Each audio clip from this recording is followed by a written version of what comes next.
Ah, le jeu de figurines, il en existe vraiment pour tout le monde. En passant de la Seconde Guerre mondiale à la guerre napoléonienne ou encore à des conflits plus imaginaires, comme Warhammer 40 000. Et si vous êtes sur cette chaîne, c'est sûrement que vous faites partie de la communauté d'adeptes du jeu de figurines, et que vous connaissez sûrement des grands noms du milieu comme Game Workshop.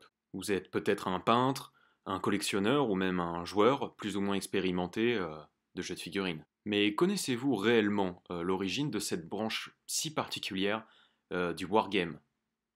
Eh bien, figurez-vous que je me suis posé la question, et après plusieurs recherches, j'ai pu retracer un petit parcours du jeu de figurines. Et donc, je vous invite aujourd'hui dans cette vidéo à embarquer avec moi dans le récit de la petite histoire du jeu de figurines. Avant de commencer à parler vraiment du jeu de figurines, il faut revenir à son ancêtre. Bien évidemment, on ne parlera pas des échecs ou d'autres jeux ancestraux, on va regarder quelque chose de plus moderne, le wargame, qui est réellement le frère aîné du jeu de figurines. Et pour cela, il faut s'intéresser à nos amis les Prussiens, qui ont un jeu qui s'appelle le Kriegspiel, Priel, excusez-moi de la prononciation allemande, qui a été utilisé pour former les officiers de l'armée prussienne. Donc il a été inventé par Reichwitz, un colonel de l'armée, et c'est un wargame qu'on pratique à partir de 1812 sur une table avec un système de grille et l'utilisation de dés.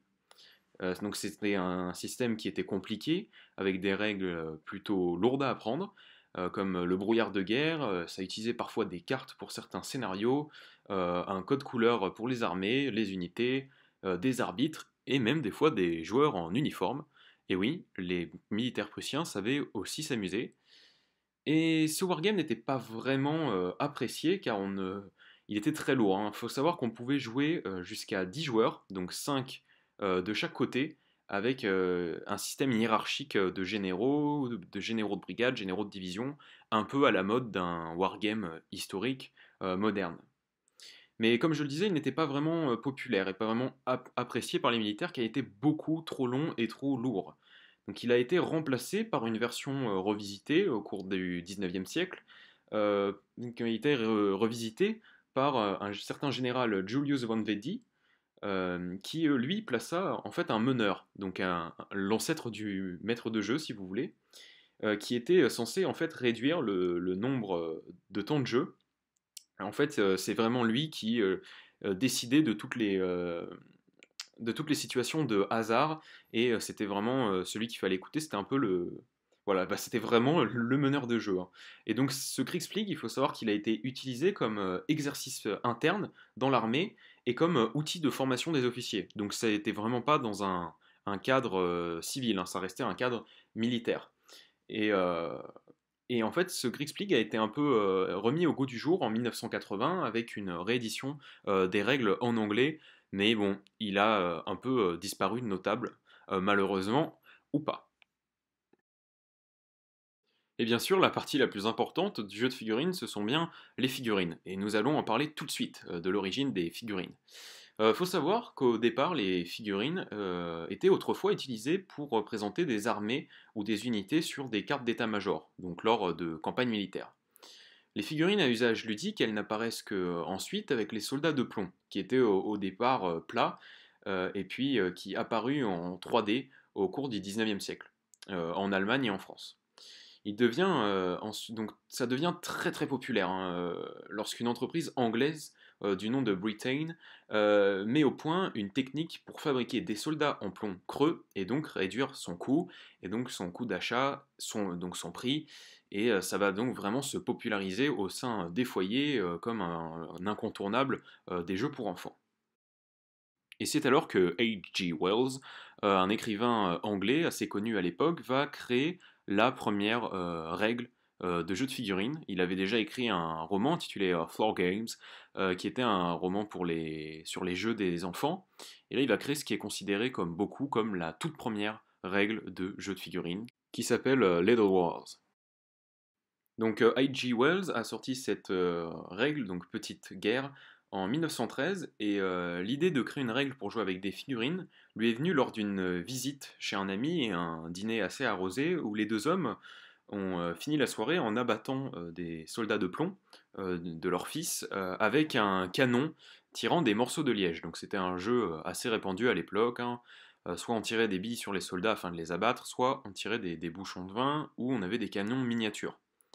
Et ils ont conclu sur le fait que ça serait assez intéressant de rajouter des règles écrites à ce style de jeu pour créer un wargame type Kriegspiel, mais qui pourrait être développé avec des figurines et qui tournerait autour de l'utilisation de soldats de plomb.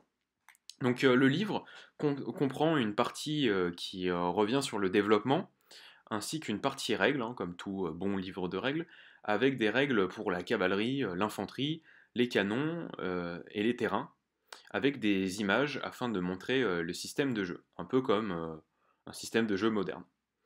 Et une dernière partie qui présente des règles complexes avec de la logistique militaire, hein, donc le commandement, le support, les tirs d'artillerie marine ou les transports ferroviaires, enfin vraiment des règles assez complexes en règles optionnelles, mais les règles sont assez simples. Elles sont d'ailleurs trouvables sur internet ou sur Amazon pour 10 euros, voire même je crois gratuit en PDF, hein, c'est quand même du libre droit. Et surtout, la partie finale, le plus intéressant, c'est qu'elle comprend un rapport de bataille qui est en fait considéré, enfin qui est vraiment en fait le premier rapport de bataille de l'histoire, tout simplement. Donc en fait, quand vous voyez un rapport de bataille sur YouTube, sur ma chaîne ou sur d'autres, hein, il faut savoir que H.G. Wells, dans son livre Little Wars, il a en fait écrit le premier rapport de bataille qui revient sur son système. En sachant que ce rapport de bataille, il faut savoir que H.G. Wells, c'est quand même un très grand écrivain de l'époque victorienne, donc il a un style d'écriture vraiment développé, et en fait, c'est vraiment formé comme une histoire qui montre la bataille, le rapport, en utilisant la vision de commandants qui sont sur le champ de bataille, donc des figurines ou des soldats, un peu un rapport de bataille narratif de l'époque. Et donc voilà, ça c'est paré de petits passages qui sont narrés par les généraux des deux armées, et c'est vraiment assez sympathique pour l'époque. Et il faut savoir que ce livre a reçu de bonnes critiques et a été assez bien acheté parce que bon, les gens avaient pour leurs enfants pas mal de figurines de plomb. Donc voilà, donc H.G. Wells, c'est celui qui a créé la première règle de jeu de figurines en 1913. Donc ça fait un paquet d'années tout de même, et c'est un anglais. Donc comme quoi les anglais ont toujours été un peu enfin vraiment à l'avance sur le wargame et le jeu de figurines. Comme toujours, un Game Workshop c'est anglais, Warlord Games c'est anglais, enfin bref. Et donc un petit rapport de bataille et H.G. Wells qu'on voit donc jouer, on voit ses figurines, enfin vraiment c'est assez intéressant de voir ça, de voir quelqu'un qui est mort depuis un sacré paquet de temps pousser du petit soldat comme nous on le ferait aujourd'hui. Donc voilà, donc c'est la fin de cette émission qui finit sur une petite touche de nostalgie avec des images donc de H.G. Wells en train de pousser ses soldats dans son gazon, à croire qu'il est aussi le grand créateur du Garden Wargame, donc un style de wargame qui se joue sur du gazon en extérieur qui est assez répandu en Grande-Bretagne et aux États-Unis. Et bien donc voilà, cette vidéo est désormais terminée. J'espère que vous en aurez appris un petit peu plus. Bon, cette vidéo est assez courte, c'est vraiment un très gros résumé. Je pense qu'il y a plus de choses à dire. Mais j'espère que cette vidéo vous en aura appris plus sur le sujet du jeu de figurines et l'origine de ce jeu et de cette passion pour beaucoup d'entre nous. Donc c'est toujours intéressant d'apprendre des choses sur sa passion, hein.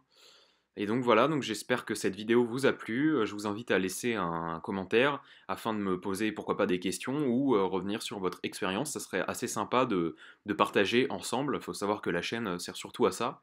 De suivre YouTube Wargamer France sur Facebook, sur les réseaux sociaux, et surtout de partager et d'aimer cette vidéo le plus possible. Ça fera connaître la chaîne et surtout ça me fera extrêmement plaisir. Je vous dis à la prochaine sur la chaîne Asso40K, c'était Hugo et on se dit bye bye bye bye.